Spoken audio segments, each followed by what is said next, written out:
வணக்கம் நண்பர்களே, நம்ம பிரபாஸ் நடிப்பில் வெளிவர உள்ள கல்கி திரைப்படத்தினுடைய ட்ரெய்லர் 2 ரிலீஸ் பண்ணியிருந்தாங்க. ஸோ இந்த ஒரு ட்ரெய்லர் ஒரு நல்ல ஸ்டோரி டெல்லிங் ட்ரெய்லராக அமைஞ்சிருக்கு அப்படின்னே சொல்லலாம். இந்த ட்ரெய்லர் 1 எப்படி இருந்துச்சு அப்படின்னா, எங்கள் படத்தில் சிங்கம் இருக்குது, எங்கள் படத்தில் பயங்கரமான விஎஃப்எக்ஸ் ஒர்க் இருக்குது, எங்கள் படத்தில் பிரபாஸ் இருக்காரு, அவர் அடித்தா 4 பேரை பறக்க விடுவாருங்கிற மாதிரி சொல்கிற மாதிரி தான் இருந்துச்சு. ஒரு கமர்ஷியல் ட்ரெய்லராக இருந்துச்சு. பட் இந்த ஒரு ட்ரெய்லர் வந்து பார்த்தீங்கன்னா ஒரு அழகான ஸ்டோரி டெல்லிங் ட்ரெய்லராக வந்து பார்த்தீங்கன்னா ரிலீஸ் பண்ணியிருக்காங்க. ஸோ இந்த ஒரு ட்ரெய்லரில் இன்னும் நிறைய விஷயங்களை ஆட் பண்ணியிருக்காங்க அப்படின்னே சொல்லலாம். அது என்னென்ன அப்படிங்கிறது தான் இந்த வீடியோவில் நம்ம பார்க்க போகிறோம். நான் தான் உங்கள் முருகன்.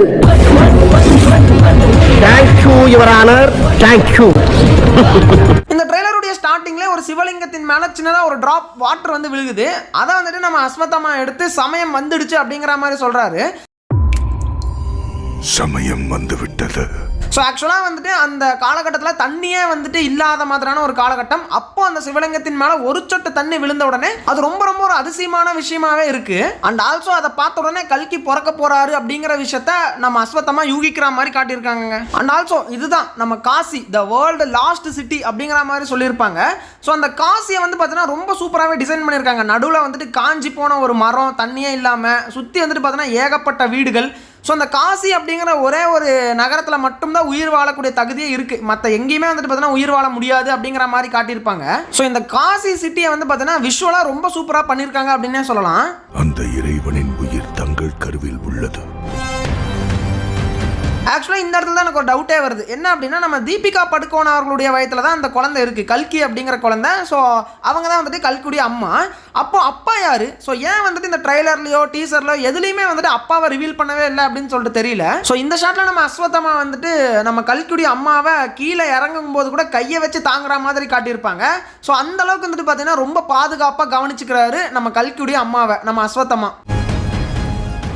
நம்ம சந்ததிக்காக. அடுத்ததாக காஞ்சி கடந்த அந்த ஒரு பூமியில மழை வர்ற மாதிரி காட்டுறாங்க. அந்த இடத்துல நம்ம கல்கியுடைய அம்மா நின்றுட்டு இருக்காங்க. ஸோ ஆக்சுவலாக இவங்க வந்ததுனால தான் அங்கே மழையே பெய்யுது அப்படிங்கிற மாதிரி கூட காட்டலாம். கூடவே வந்துட்டு பார்த்தீங்கன்னா நம்ம சந்ததிக்காக தான் அப்படிங்கிற மாதிரி பக்கத்தில் இருக்கிறவங்க சொல்ல, இவளை கொண்டுட்டா சந்ததி எங்கிருந்து வரப்போகுதுங்கிற மாதிரி வில்லனுங்க சொல்ற மாதிரி காட்டுறாங்க. இன்னைக்கு இவளை கொண்டுட்டா சந்ததி எப்படி இருக்கும்? நான் காப்பாற்றுவேன். அப்ப நான் காப்பாற்றுவேன்னு சொல்லி நம்ம அஸ்வத்தமா சொல்ல, அந்த சமயத்தில் நம்ம அஸ்வத்தமா தடுக்கிறதுக்காக நம்ம பிரபாஸ் வர்ற மாதிரி காட்டுறாங்க. ஒரு பெரிய பவுண்டி, ஒன் ஷாட் காம்ப்ளெக்ஸ்குள்ள போயிடும். ஸோ ஆக்சுவலாக கம்ப்ளீட்டாக ஒரு ஸ்டோரியை ரிவீல் பண்ணுற மாதிரியான ட்ரெய்லர் தான் இது. ஸோ அங்கங்கே பிட்டாக வச்சுக்கிட்டு மாசினை காட்டிக்கிட்டு இருக்கிற மாதிரி ட்ரெய்லரே கிடையாது. கம்ப்ளீட்டாக ஸ்டோரி மட்டுமே சொல்கிற மாதிரியான ஒரு ட்ரெய்லர் தாங்க ரிலீஸ் பண்ணியிருக்காங்கன்னே சொல்லலாம். அப்போ தான் நம்ம பிரபாஸ் அவர்கள் வராரு, ஒரு பெரிய பவுண்டி அப்படின்னு சொல்கிறாரு, ஒரு ஜாக்பாட் அவருக்கு கிடச்சிருக்கு. அதாவது அவருடைய வாழ்நாளில் 1 மில்லியன் யூனிட்ஸை சம்பாதிக்கணும் அப்படிங்கிறது அவருடைய ஆசையாக இருக்கும். அதே மாதிரி காம்ப்ளெக்ஸ்க்கு போயிடணும் அப்படிங்கிறதுமே அவருடைய ஆசையாக இருக்கும். ஸோ இந்த மாதிரி அந்த பொண்ணை மட்டும் தூக்கிட்டு வந்து கொடுத்துட்டீங்கன்னா உனக்கு 1 மில்லியன் யூனிட்ஸும் கொடுத்து காம்ப்ளெக்ஸ்க்கும் உன்னை கொண்டு போய் விடுறோம் அப்படின்னு சொல்லிட்டு வில்லனுங்க சொல்லியிருப்பானுங்க போல. அதை நிறைவேற்றுறதுக்காக நம்ம பிரபாஸ் வராரு. கம்ப்ளீட்டாக ஒரு ஸ்டோரியவே ரிவீல் பண்ணிட்டாங்க அப்படின்னே சொல்லலாம். போதும், இதோட நிறுத்திக்க. அப்போ நம்ம பிரபாஸ்க்கும் அஸ்வத்தமாக்கும் வந்துட்டு சண்டை வருது. ஸோ அந்த இடத்துல நம்ம சனாவுடைய பிஜிஎம் பாருங்க. தெலுங்கன்ஸ் எல்லாம் கண்டிப்பாக இந்த மாதிரி ஒரு பிஜிஎம் கேட்டிருக்க மாட்டானுங்க லைஃப்ல. அந்த மாதிரி ஒரு ட்ராக்கை போட்டிருக்காரு.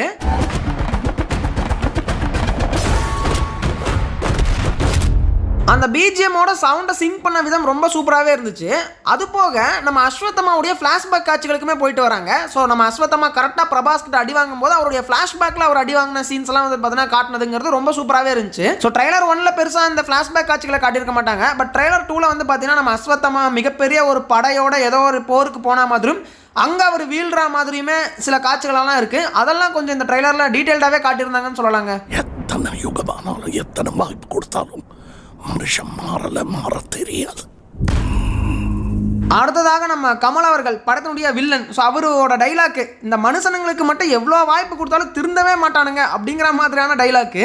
அண்ட் ஆல்சோ அவருடைய கெட்டப்பை டக்குன்னு பார்க்கும்போது நம்ம தேனஸை சுற்றி இன்ஃபினிட்டி ஸ்டோன்ஸ்லாம் சுற்றிட்டு இருந்துச்சுன்னா எப்படி இருக்கும், அந்த கெட்டப்பில் வந்துட்டு பார்த்தீங்கன்னா டக்குன்னு பார்த்தா உடனே தெரிஞ்சுது.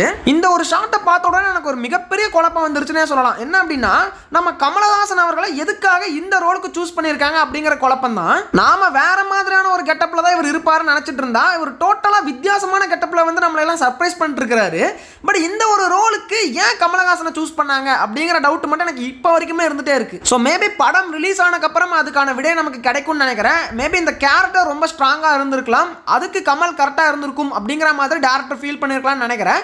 பட் ட்ரைலரில் பார்க்கும்போது சுத்தமாக என்னால் அக்செப்ட் பண்ணிக்கவே முடிய மாட்டேங்குது. கமலை ஏன் இந்த ரோலுக்கு போட்டாங்கிற குழப்பம் இப்போ வரைக்கும் இருந்துகிட்டே தாங்க இருக்குது. அண்ட் ஆல்சோ நம்ம கமல் அவர்கள் ஒரு செடியை மிதிச்சு நடக்கிற மாதிரி காட்டுறாங்க. அந்த கால்கள் கூட பாருங்க எவ்வளோ சூப்பராக டிசைன் பண்ணியிருக்காங்கன்னு சொல்லிட்டு.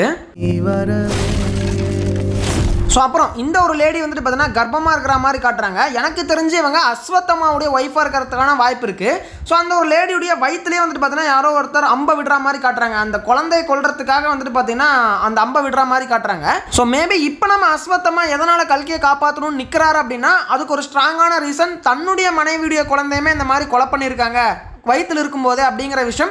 இப்போ இன்னொரு பெண்ணுக்கும் அந்த ஒரு அவலம் நடக்குது அப்படிங்கிற காரணத்தினால கூட ஒரு ஸ்ட்ராங்கான பர்சனாக நின்று நம்ம தீபிகா படுகோனை காப்பாற்றுற மாதிரியான ரோலில் வரலாம். ஒரு சின்ன ஸ்டோரி நம்ம அஸ்வத்தமாக்கு குட்டியாக ஒரு ஃப்ளாஷ்பேக் போயிட்டு வருவாங்கன்னு தாங்க நினைக்கிறேன். ஸோ பாருங்கள், வீடியோ ஆரம்பித்து 5 நிமிஷத்துக்கு மேலே ஆச்சு. இப்போ வரைக்குமே நம்ம ஸ்டோரியை தான் ஃபோக்கஸ் பண்ணி போயிட்டு இருந்தோமே தவிர பிரபாஸை பற்றி நம்ம கம்மியாக தான் பேசியிருப்போம். அந்த அளவுக்கு வந்து பார்த்தீங்கன்னா இந்த ஒரு ட்ரெய்லர் காட்டியிருக்காங்க. நம்ம பிரபாஸை ஃபோக்கஸ் பண்ணாமல் ஸ்டோரி ஃபோக்கஸ் பண்ணுற மாதிரி எவ்வளோ அழகாக இந்த ட்ரெய்லரை கொண்டு போயிருக்காங்கன்னு பாருங்கள்.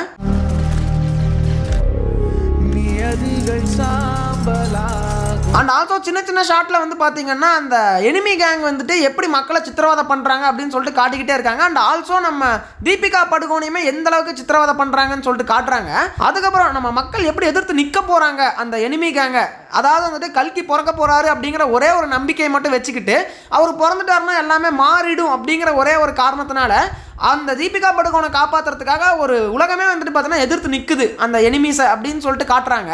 ஸோ அந்த இடத்துல ஒரு ஹை பாயிண்ட் நம்ம சனாவுடைய மியூசிக்கை மட்டும் பாருங்கள்.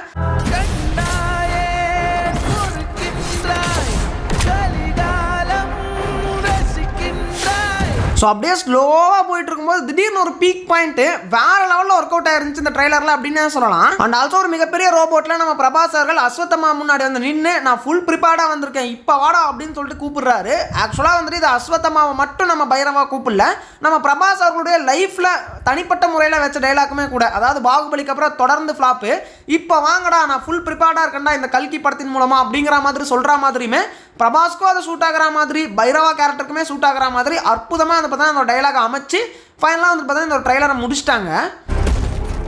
இந்த தடவை ப்ரிப்பேர்டாக வந்திருக்கேன் வா.